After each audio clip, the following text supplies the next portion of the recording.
Wow. Can't even think straight. Focused on my mouth. It's burning. This is the one that Which is- scares me. I am dying.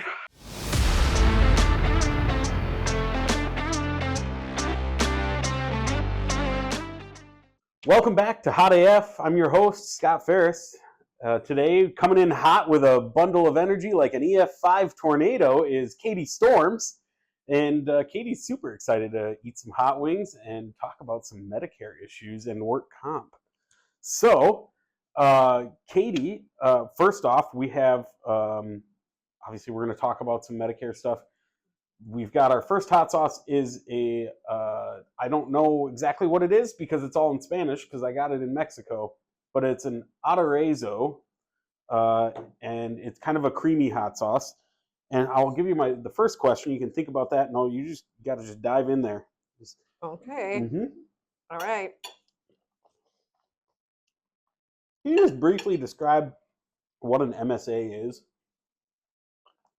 An MSA is a Medicare set-aside. It is a fund that employers and insurers can create to close out future medical care and treatment so they can shut down and file completely, essentially. Perfect. That was pretty mild and a little creamy. That was good. It was good, though. I liked that one. That would be good on a lot of chicken, I would think. Not even just chicken wings. It's got a little kick on the back burner. Yeah. Yeah. Our next one here is a local hot sauce from Folly Coffee House. It's a mix of coffee, actually, and hot sauce. And they use chipotle peppers, habanero peppers. So it's got a little bit more heat to it than that first one, but it's got a really unique coffee flavor to it. All right. And as you're eating that, okay, start thinking about some common situations where we need to be thinking about getting an MSA if we're settling out a claim. First off, you don't need a Medicare set-aside or an MSA on every case.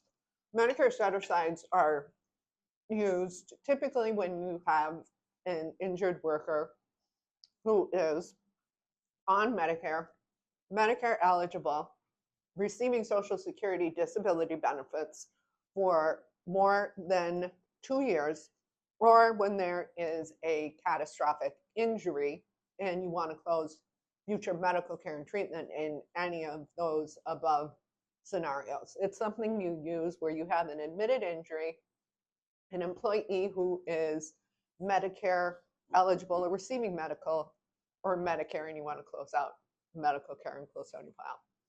So it comes up not necessarily just with someone that's reaching retirement age. It could be somebody that's 45 and on Social Security disability for an extended period of time. Yeah, right? 2+ years is usually the benchmark. Got it. Now, you mentioned that it was only for admitted injuries, which leads me into my next point here of talking about when we can use a $0 MSA. And as we're doing that, we're going to try our next one here, which is the Ghetto Gastro Spicy Maple Syrup. This is the one that scares me. Which is made with Scotch bonnet peppers, smoked habaneros, and African piri piri peppers. And we tried this morning, actually, with my breakfast, and it was excellent. Okay, here I go. It's got a sweetness to it. I could have that on pancakes, actually. The heat comes a little later. Oh, it's very good with sausage. So, $0 MSAs. When can we use those? You can use them in a couple of scenarios where you have a 100% denied claim, or you have a court decision that says the insurer no longer has liability or the injury, or you even have a doctor that says no future medical treatment is necessary. But Medicare is obviously going to want proof of that. So that is probably a more complicated situation. And we can talk about that further if you need. But for the high level stuff we're talking about today, where you have a court decision denying medical treatment, or you have a 100% denied injury. And you mentioned having a doctor say that no additional treatment is needed. Mm-hmm. CMS, or the Center for Medicaid Services, they won't look at an IME, No. though. It has to be the treating doctor's opinion, Yes. correct? Correct. It needs to be the treating doctor. And these are usually mild and minor injuries, like a bruise, a contusion, Strain, sprain type of thing. strain, sprains. Yep.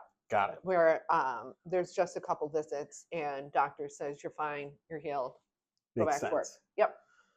So before we get into some of the recent Medicare changes, we've got another one here, and this is actually from my all-time favorite hot sauce company, is Marie Sharp's.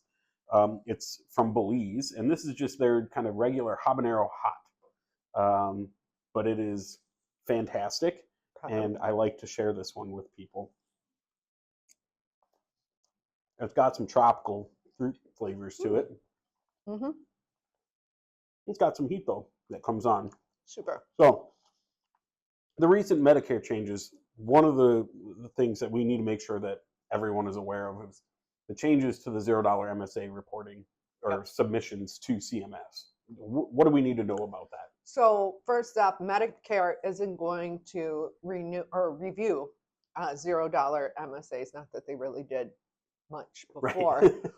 but Medicare won't review $0 MSAs, and now they're actually looking for reasons or ways to kick back your $0 MSA.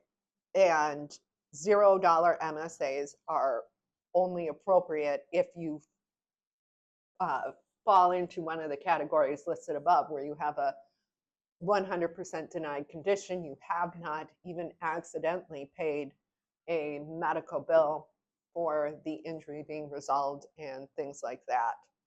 So what about if you have like the initial treatment visit? You know, let's say somebody complains of something on day one, on the date of injury, and then they go in for treatment and you pay that as like a rule out. Would that still kick back a $0 MSA, do you think? Or is it kind of still up in the air? We're trying to figure that out. Yeah, I think it's still up in the air. I think I've talked with some people that say Medicare will take good faith payments into account, but I don't know if I've seen that yet. And this is taking place, or is effective in July, correct? July 1. Yeah. Okay. July 1.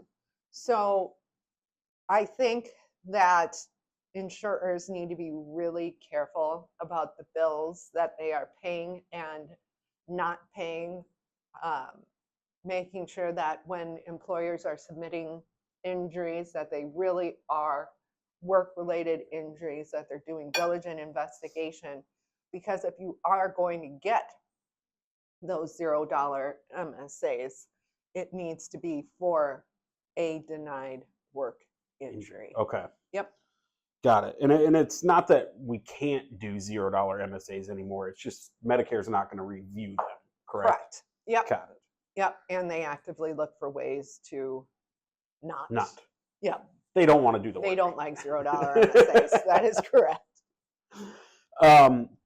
Our last one here is a hot sauce from Hilton Head, South Carolina. It is called Marsh Madness Extra Hot from the company called Shh, That's Hot. And this is a blend of scorpion peppers and some cayenne peppers in there as well.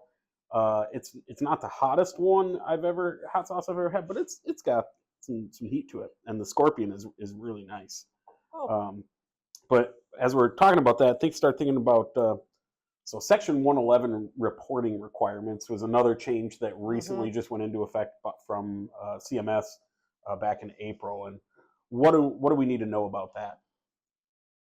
So Section 111, you have to update and report all conditions that are settled at the time of the stipulation to Medicare, and you need to include all ICD-9 codes that are being paid as part of the settlement.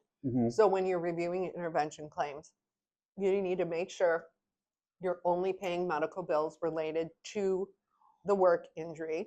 The ORM date is the date the court approves the stipulation. The And- compounding of all of those together is kind of, Mhm. it's clearing my sinuses. It's great. I'm starting to sweat, man. And it includes all payments too. You need to include all payments, like attorney fees, costs, medical bills, lump sums. That and all things like gets that. included, not just medical expenses. Yep. And if you don't do it within a year, you can face civil penalties. So, Okay. yep. Well, that's excellent to know. Thanks for joining me today, Katie. Yeah, happy to do so. That last one is Yeah. getting us. If you have any questions or comments, feel free to leave them in the comments section. And as Brad said last time, smash that like button. And we'll see you next time.